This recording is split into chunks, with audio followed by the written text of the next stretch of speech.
I'm a rock star, and you're a rock star too. I'm Roxanne. Welcome to my rocky life. In this video, I'm going to show you something that you may not want to see, so you may not want to look. I'm just warning you, and kids definitely don't need to see this. It involves animal cruelty, animal neglect, animal abuse, and I'm going to show you the animal. It's a message that I know that it's necessary that I put this message out there and bring awareness to it. This is a follow-up video. I already posted one video about it, but this is an important message. And if you didn't see the first video, I'm going to show you in this video. Disclaimer, caution, or whatever. If you're sensitive to graphic material, when it comes to life, humans, animals, this is a warning that I'm going to show you something very graphic. So we're going to come up to it.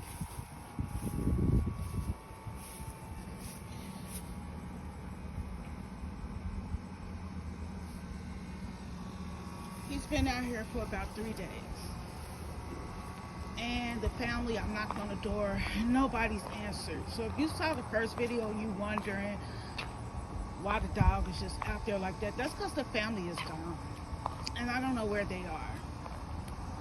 But I'm going to say this much. Where I live is in what's known as the ghetto. If you look out here in the field, you look at all these trees, you see the heaven is right outside my back door. You can see that. I'm trying not to cry, but I'm very emotional right now.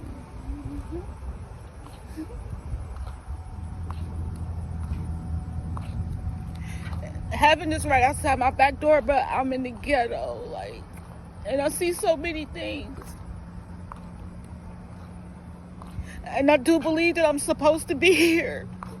I feel like God is letting me be here until it's time for me to leave. And I feel like it'll be time for me to leave soon. But right now I'm supposed to be here. So I got to put the message out. I got to do what I feel like in my heart I'm supposed to do. I've been guilty of animal neglect. My best friend, my little best friend, my little doggy, I had years ago, and I got put out of my home. Well, I got threatened to get put out of my home. I had just came out of homelessness 4 or 5 years ago, before being homeless, and I was just still traumatized from it. It's no excuse. It's no excuse, but I neglected my animal. And I never knew what happened to her. I won't get into detail, but I just left. I just abandoned her because I was afraid that I would be homeless again, because the housing authorities that I live in, Maya, she is so hard-headed. Maya, come on. I can't even get that mad at my own dog, because I feel like I shouldn't even have an animal. Somebody put her in my care, and I just want to try to take care of her the best I can. And when I can't, I'm gonna make sure that I give her I'm gonna do my best to try to make sure she's in a safe environment where she's fed and not neglected. But we're not allowed to have animals, even though out here where I live, but a lot of people have them anyway. But the housing authority, this is government-based community, income-based housing. So, nobody that lives in this community has money. We're all considered poor, low income. Maya, come on, before you go in the house. Come on. But we still have the dogs anyway. You're supposed to go to the landlords and, get approved to have an animal before you have one. So I heard like there's a lot of animals, but I can't tell who is allowed to have the animal and who's not. I'm not authorized to have one. And if they ever say anything to me, I'm going to try to get the dog authorized, or I'm going to go ahead and give the dog to somebody. I'm trying to make up my mind what I'm going to do now, but I'm going to put the dog that is with me, I'm going to put her best interest. I'm going to be acting in her best interest either way. And the dog I have now is well taken care of.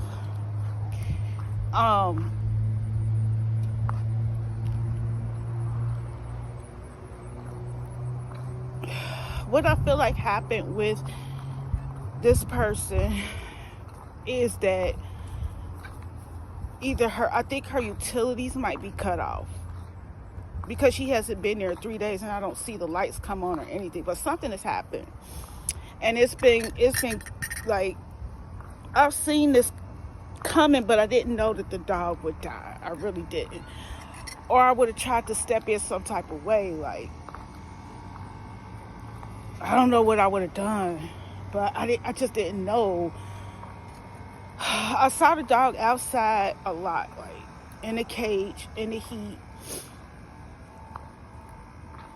But the family, like the little boy that lives there, he used to be there, like, but the mom was not there a lot. Like, something was going on. I could feel it, I could see it, I could sense it, but I got my own stuff going on in my own household, so I couldn't get that involved. This is the end result. And they still gone, and I'm starting to smell.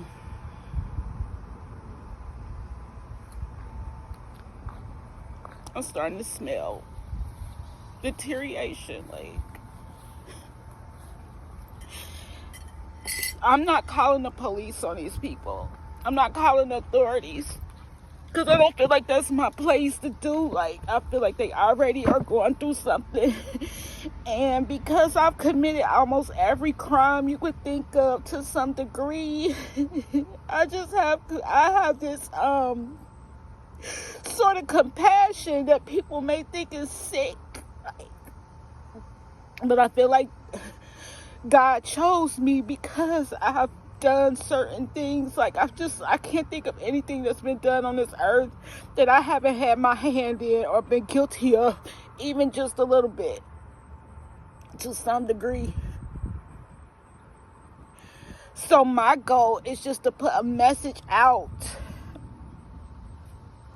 that if you don't have money, if you're poor, that's the first sign that you shouldn't go out and get an animal. Like I said, the dog I got, somebody gave it to me.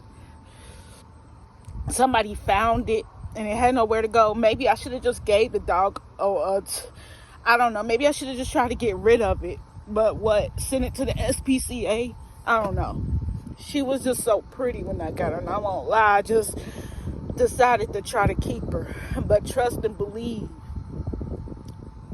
I'm putting her life and her best interest first before I just treat her like she's not a living creature. Now, I could be about to get in trouble for having her here, but I know, like, now, like, I understand that we'll have time to get rid of the animal. They won't just come and put us out. I'll have time to get rid of the animal. I'll have time to rectify the situation before I'm actually evicted. But this young lady, she's younger than me, and she probably just don't know. It's just a fear. Like, it's just a fear. Like, poverty, if you're not from this type of world, you don't understand. It's not an excuse. It's not. That's why I'm saying I'm here to put this message out. The people who are not financially stable should not have animals. We just shouldn't. Now, some people out here, it's just you and you don't have any children, you're an older person, you're on a fixed income, and you can afford the dog food, you can afford to care for the animal, okay. But when we out here, most of us got kids, got a family, and we trying to keep our head above water, and then we had a nerve to think we can afford to take care of an animal. Then when the lights get cut off, it's just toss the animal out back in the cage and leave it out there to die in the heat. When the landlord is coming to do the inspections and you scared that they're going to find an animal in your house, let's just keep the animal outside for hours all day while you at work or at school, whatever you're doing, so that they don't find the animal in your house. When it comes to you don't have enough food to barely feed your kids, you don't have money to feed the dog, it's just the dog starts starving. She probably didn't want to just set the animal loose somewhere, which that probably would have been a better option, but I don't know what her circumstances are. Maybe she's in denial. I don't know. Maybe she got somewhere and got stuck and couldn't get back home. And that's not an excuse, but it'd be more going on than her getting stuck and can't get back home. It could be that mental, just the stress of everything going on.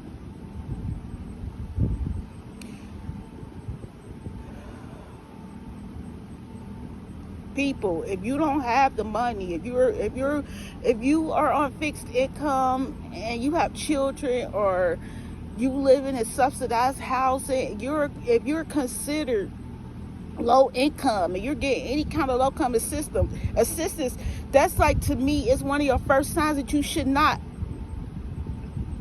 add to your family. You should not bring in an addition. You should be careful about having more babies. But babies, that's a different thing. Like when you accidentally conceive something in your body, or you conceive something in your body, but to go out and bring something that may be fine where it is or be better off where it is, and was not conceived inside your body, to bring it to your family knowing that you have, like, dog animals are a financial liability. It's not the smart thing to do. You see that little doggy down there? That's cruel. It has to stop. Like, get a fish. Get something easy to take care of. Get a bird. Get a little hamster or something, but not an animal that's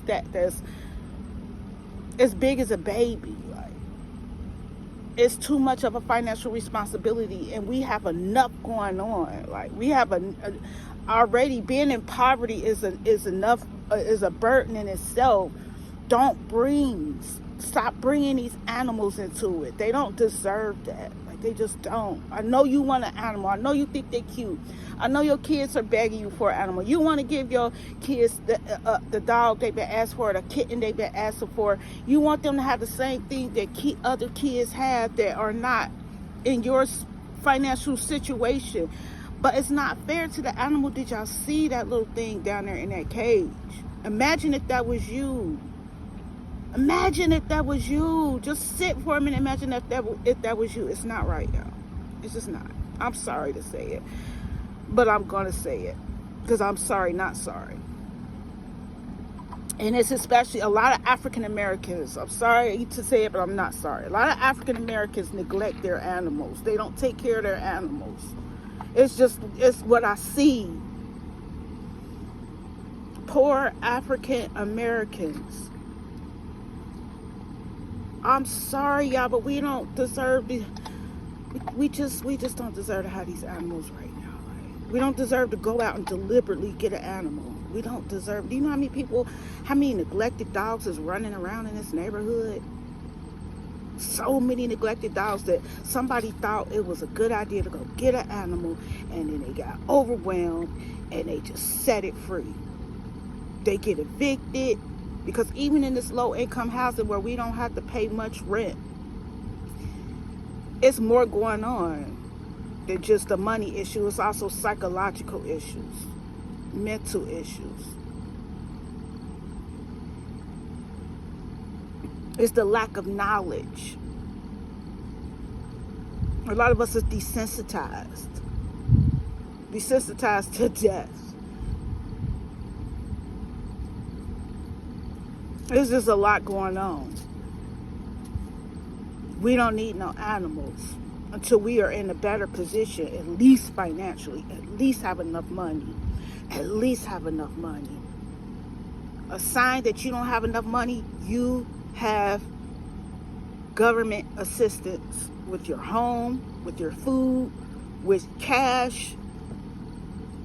We're in subsidized housing. We're in low-income housing. That's our first clue. We don't need to be going out and buying no animals. I'm here to say it. I'm just going to say it. That's my job. That's why I'm here. That's part of the reason I'm here, I believe. That's why the Lord has allowed me to remain. That's why the Lord has forgiven me for my sins and for my crimes.